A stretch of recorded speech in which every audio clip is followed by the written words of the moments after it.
titre ɗum ko caggal nde 8h fawi hojomaji capanɗe joyyi ɗo e saktirde mon Piindi radio kono kadi en calminat jetten jarnen ɓen ɓe ganduɗa ko yeeɓiyankoɓe men yeeɓoɓe ne oɗo saaha to Piindi TV walla mbiyen ɗo e Piindi TV onon kala on calminama on jettama on bismama e saktirde moɗon Piindi radio kono kadi e télévision Piindi TV on bismama e revue des titres ko sifa e kelle gadane jayde leydi Sénégal e oɗo ñalawma alkamisa nogas ɗiɗi lewru février hitaru junnaji ɗiɗi e nogas e nayyi jayde leydi Sénégal kadi garti koye gonka leydi ndi to banggue politique kono kadi e to banggue hono ko faɗa hande ko woni konngudi mow leydi ndi Macky Sall tijaji ɗi toon to galle lamorgo to hemnaten ɗen jayɗe e oɗo subaka alkamisa hande ko Elage Bassar omo ɗo e plateau Elage aɗa tiime jayɗe sappo e ɗiɗi hol jayde puɗɗorte kono noon Amadou Moussa haade men fuɗɗorade haade jayde alay saago ganden holni ɗi dawri kanƴe kala ɗi dawri en kaali joni koko yiwti e gonka leydi ndi kono kadi ɗi gaari e ko faɗa hande ko woni kuccammawo leydi ndi e jaydiyankoɓe nayo tawi ko jayde local ɗo e nder leydi ndi kono noon jayde besbi le jour holno dawri kañum ko nden tigui puɗɗortoɗen e oɗo subaka hande jaydiyankoɓe mbi ina wayno ko maw leydi Macky Sall ma huccit e jaydiyankoɓe hande sanga 19h ɓe mbi noon ko au nom des meilleurs délais manam tan koye inde on ɗon délai mo ganduɗa o koto banggue darnugol ɗin sumgoji présidentiel Macky Sall ma huccit e ITV RTS Le Soleil wondude Seneweb horeji leydi ndi ɓe mbi tan ina miiji walla ɓe mbaɗi ko namdal beele omo miiji yaafade Ousmane Sonko e Bassirou Diomaye Faye tawi fandare nde ko wadde ampe ko wadde ha joni wadde ko wiyete ko hoybinde ɓerɗe ɗe to banggue on ɗon crise gonaɗo kono kadi ko wiyete réconciliation woni weldirinde ɓesguli leydi Sénégal kala e kuɓal kono noon jaydi la tribune nden ɗon e oɗo subaka hande ina wayno kañum ne arti oɗon fannu nden jaydi wi ina wayno tan ko on ɗon chef de l'état Macky Sall ma ɓam konngol hande kikiɗe ɓe mbi noon faya koye ɓamtugol on processus électoral Macky Sall mbi noon ko ha joni erima mo ganduɗa kam woni maître Sidiki Kaba jagoɗo tambiɗo gueɗe kisal nden ka leydi Sénégal e ɓen ɗon sénat administration nde kay ha joni mbawata wadde doole mumen e peeje mumen kala ha ɗin sumgoji présidentiel mbawa yuɓɓude ndewa e lawol ñalawma tongaɗe ɗin sumgoji noon ɓe mbi ma waɗi fixé très prochainement manam tan ma darne ko ɓuuri yawde e yaccade kono noon Vox Populi nden ɗon jayde oɗo subaka hande kamne arti e ɗin konnguɗi padaɗi ɗi chef de l'état Macky Sall jogori hande huccidde toon to galle lamorgo to ɓe mbi noon ɓeɗon kam mbi ko ɗum flou autour de la date on ɗon élection présidentielle manam ene niɓɓiɗi tawde hay goto anda holande on ɗon date jogori jagguede no wawi foof kam maw leydi ndi ƴetti pellitti mum ko adi ina ƴetta konngol huccidde hande ɓesgol leydi Sénégal on sortie médiatique crucial du chef de l'état noon ɓe mbi ina wayno tan ma andin Sénégal naɓe oɗon climat socio politique ɗum noddi yaafade ɓe ganduɗa kañumen goni wonɓe nder dumbirɗi e wiide nden ɗon jayde witende Vox Populi point actu nden ɗon ne oɗo subaka hande ari e ɗin sumgoji présidentiel 2024 ɓe mbaɗi ko namdal beele Macky Sall chef de l'état mba wat acté le pardon constitutionnel on ɗon article 67 ko namdal point d'interrogation kono ɗum chef de l'état Macky Sall ma huccinire jaydiyankoɓe RTS Le Soleil Seneweb e ITV walla i radio so on jiiɗi guejo wayi noon ɓe garti wonde on ɗon mouvement mo ganduɗa ko rewɓe ɓe APR mo Ndeye Sali Diop Dieng pro Amadou Ba wondiɓe Amadou Ba e on ɗon groupe ma kuccodire on joni ɓe ganduɗa kañumen goni pro Macky Sall ɗum noddi haare nderi hakkude on ɗon kan landa APR toon to guejo wayi ɗum ko hakkude yaadiɓe chef de l'état o e on mo ganduɗa kam tigi woni hoore jagorɗo muɗum woni ko janenkoɓe teski goɗɗum ko tawete hen ne wayno ko ɗin candidat ji witeɓe le front des candidats membre conférence de presse janggo e aljuma jala ko processus inclusif apaisement termuji ɗi ganduɗa ɗi ɓe kolliti wonde ko ɗin termuji ɗi ganduɗa ɗi ko maw leydi Macky Sall woni ko fada e ɗin konguɗi ɗi o jogori sudde hande sanga 19h toon to galle lamorgo to jayde gendiri nde Le Soleil nden arti juɓɓude ɗin songoji présidentiel kono kadi e pacification du paysance politique manam tan yacinde banɗon guesa dawrugol walla ni deñude hakkillaji ben wadobe dawrugol janen ko be mbi ko importante mesure prise c'est-à-dire ko yuti ha joni e tobbe mawdi e badde fayida wala ni tobbe mawdi cembudi ma yette hande din kongudi maw leydi ndi ko hande sanga 19h hore leydi ndi jogori ha joni yewtidde organuji de presse local tawi ina hen den jayde gendiri walla on jayde janki gendiri lo soleil ton to galle lamorgo to jayde las ko natal Amadou Ba horejo jagordo tawete den don jayde las quotidien ben bi ina wayne ko élection présidentielle Amadou Ba remobilise ses troupes kanko on horeji jagordo candidat coalition Benno Bokk Yaakaar den sunguji tijadi ina wayne tan be mbi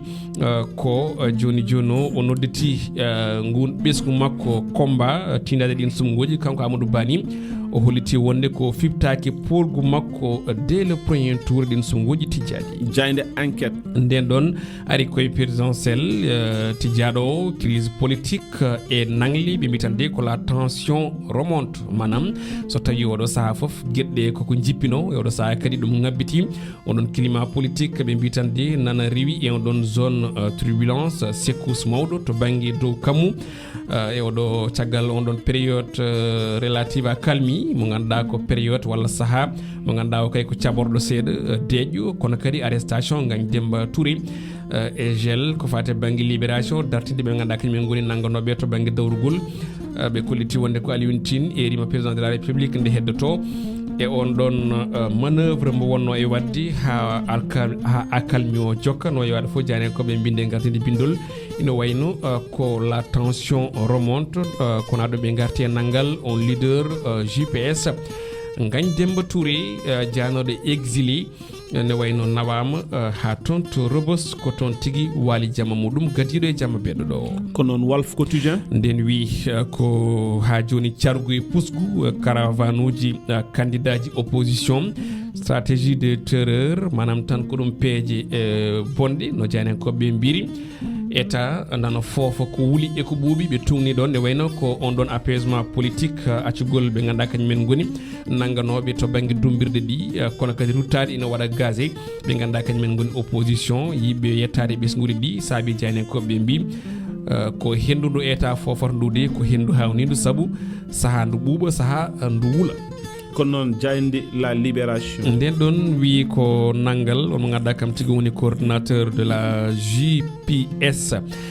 nangaɗo hanki la DIC division des investigations criminelles kañum tigui waɗi exécuté on ɗon mandat d'arrêt international pawnoɗo e dow on maître Ngagne Demba Touré maître Ngagne Demba Touré noon ne wayno tan heeɓino on ɗon notification mandat d'arrêt ngam association des malfaiteurs kono kadi relation avec l'entreprise terroriste e kadi offense au chef de l'état wiide biyeji bonɗe fewde maw leydi ndi et acte manœuvre de nature manam ko yewti ajane fannuji ganduɗa ɗi ko yidde herƴinde ndenka e gonka leydi ndi caggal muɗum noon o dogi o tiiri toon to caggal leydi Sénégal koye nden ni gartal makko ngal ne wayno DIC o waɗi ko yamira ko fawi mo junggo on Ngagne Demba Touré ene wayno no tawi hande o toon to Rebeuss ɗo waali jamma makko gadano jayde le public nden ɗon e oɗo subaka hande ari koye libération gaccitgol Ousmane Sonko tijjangol ngol janen koɓe mbi ko makki ne wayno waɗi tabal e on ɗon acte fort ɓe kolliti wonde ko kay erima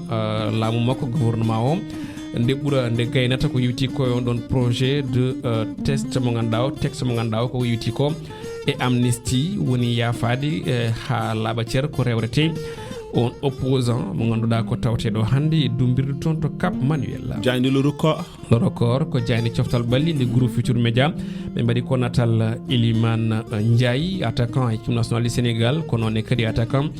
mbo Olympique de Marseille ɗum ko yewti on ɗon C3 Europa League européenne Marseille Shakhtar Donetsk hande 5:20 le retour périlleux pour Iso et Iliman non ɓe mbiri manam tan ko gartal ngol ganduɗa ngal ko gartal kulɓinigal kamnigal jogori wonde wonande Iliman Ndiaye Ismaïla Sarr siftinde ɓen ɗon kala koko mbayli entraîneur e oɗo saaha goɗɗum ko tawte hen ko Amadou Diouf attaquant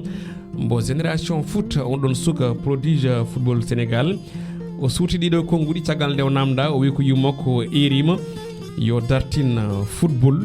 3 points de suspension kala jiɗɗo famde holko on ɗon suka produise Amara Diouf haali yo uddit hello tati nder nden jaydi witende record quotidien kono noon jaydi stade battidirten stade quotidien ko waɗi keɗen garay on ɗon oja dessin ko yewti noɓe gowi wadde kala saaha stade quotidien ko natal Aliou Cissé junggo e hunnuko kanko on ɗon entraîneur rassemblement no équipe nationale du Sénégal ɓe mbi ko avenir makko e janggo makko e banggue gardinde équipe nationale du Sénégal so tawi ko ɗum débat wiyete ko on débat uddi saabu Aliou Cissé ne wayno tan ko jaaɗo gam heddade ko wiyete gardigo noon équipe nationale du Sénégal noon ɓe mbi goɗɗum ko tawete hen ko Europa League barrage retour hande jamma Ismaïla Sarr Iliman Ndiaye dow mur Nampalys Mendy en danger tonto Fribourg leydi Allemagne ko match retour budget-cœur 10e sur 16 pays ɓe mbi holko saabi Sénégal ne wayno waɗa éliminé e oɗo mondial 2024 tiyanenkoɓe ne janni hen tournoi international tonto Arabie Saoudite e lewru mars witeɓe fegi foot koliti wonde ma tawtore on ɗon équipe mumen Sili national woni équipe nationale mo dowla Guinée ɗum ɗon koko fati banggue on ɗon tournoi international tonto Arabie Saoudite e lewru mars fandu darade Elas Abbas guddirten koko yewti on ɗon dessin woni oja mo ganduɗa ko janenkoɓe tribune kewi wadde ɗum ma en jiiye ballal réalisateur men Oumar Ndiobo Sow oɗo towaɗo towima ko maître Sidiki Kaba wondude e Aissata Tall Sall towaɗo noon ko Gagne Demba Touré o e nangue juuɗe yo nangue koyɗe beenel so tawi en luggikiɗimi on ɗon pulaar mbiɗa sikki ko noon mbi tan beenel c'est à dire weynude neɗɗo o donc Gagne Demba Touré noon ko gummiɗo toon to caggal leydi en exil ene nawe toon to Rebus il faut du suul danan ko ɗum konngol kalɗo woni tawi haali ɗum ko chef de l'état Macky Sall suul danan noon ko ɗemgal wolof mataw ko suudde mo ganduɗa kam woni jontaɗo ɓe mbaɗa ha joni ɓe cuuti ko jontaɗo Macky Sall noon woni haali hen wi pourtant ɗi mi erima apaisement mi wi wonde yo yimɓeɓe jaaru jaam yo gacciɗe yimɓeɓe mi wiyani yo nangguɓe Amadou Ba hoorejo jagorɗo nan takki chef de l'état ina fondi koyɗe ina waɗi lone ina joofo dow wi wonden kañum noon wona suul bang mais ko wadde ha joni gagne manam fawde Gagne Demba caggal nde arti on retour en exil donc en résumé en grosso modo sa ƴeewi ɓe mbi ko une façon d'humilier ko ɗum mbaadi hersinde on ɗon gorkaji mo ganduɗa ko dowɗo Sénégal caggal lebbi 6 ne woni toon to leydi Bali donc natal ngal nani ko dessin kono ko dessin kalawo hunde foof ko ɗon guddirten roɓine men jayde jeyada men moɗon to banggue Piindi TV ko janggo aljuma so Allahu lamɗo jaaɓi